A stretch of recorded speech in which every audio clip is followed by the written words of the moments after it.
The 5 novels I'm going to present to you in this video are novels that will transport you to another world. They are pleasurable novels. When you read them, you peer into the mind of great thinkers and be absorbed in the stories they tell. So what's the first novel? The first novel is Woundry Heights by Emily Bronte.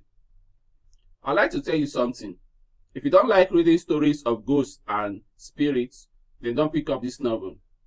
There are settings where the supernatural comes to play. But what I like most about the novel is the fact that Emily Bronte promotes the idea that the primitive natural world is superior to human civilization. Creatures living in the underground are squared against creatures living in a civil society. Then there is a question of love. The author says that love, while noble and uplifting, could also be destructive. In a novel, love doesn't always win.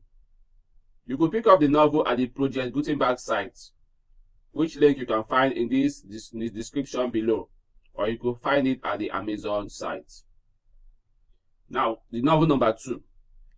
The second novel is Frankenstein, or the Modern Prometheus by Mary Shelley. The Frankenstein in popular culture represents a work that destroys its creator. In this novel, the main character, Victor Frankenstein, tests the boundaries of knowledge. We are exposed to the use of knowledge for good or bad, and the consequences of too much search for knowledge. Also, it deals with the dangers of technology, which was a concern during the time of Mary Shelley, and how the aristocrats should treat the poor or the downtrodden and uneducated. This novel is relevant to our time, where machines can think, and man is afraid of being relegated to the background by machines.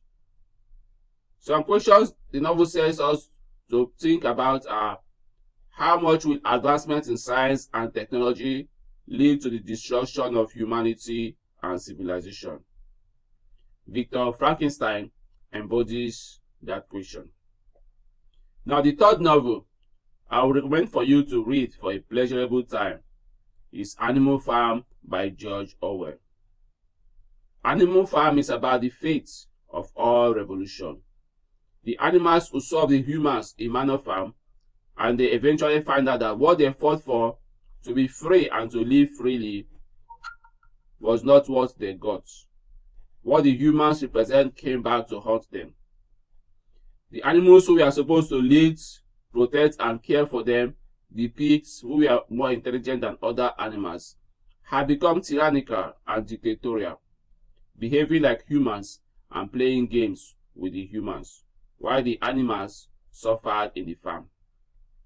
This story is an allegory because it makes reference to the Russian Revolution, but it has a wider meaning for all revolutions. It shows us that human rule, as depicted by animal rule, will always be a dystopia, and man can never achieve an utopia. I have reviewed this story in the past, so you could find it in a playlist. It was a very interesting story, Animal Farm. You can watch the review in the playlist on this channel. And also, you can read it online. I've posted the link to the online book in the description. The fourth novel is Lord of the Fly by William Golding. The central theme in this classical novel is that it is easier for man to be a savage than to be civilized. When authority disappears, men will turn on one another and devour themselves. The author wants us to believe that civilized society is forced on man. It is a contraption. Savagery is a natural human instinct.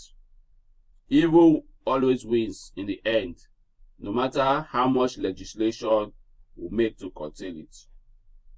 In the novel, some schoolboys are stranded in an island after their plane crashes.